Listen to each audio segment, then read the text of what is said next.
Yol açıver parlığı. Ana. Bismillahirrahmanirrahim.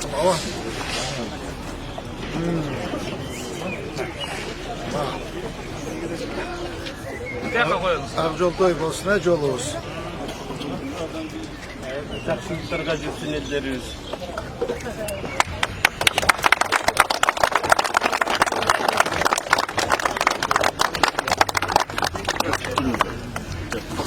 Ana, avan.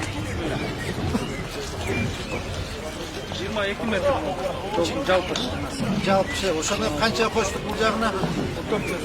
14 metr qo'shdik.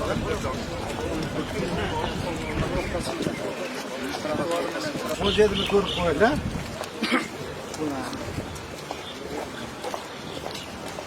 Bunaqa trotuar ko'rinurmi? Kene. Bu yerda stoyan bo'ldi, turami?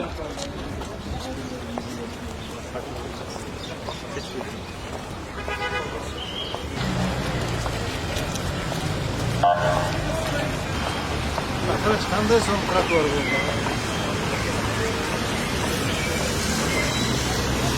Turmakta Oş'un yaşoçuları jana mehmandары Oş şаарыбызга күн эми тийгенде эле болуп атат.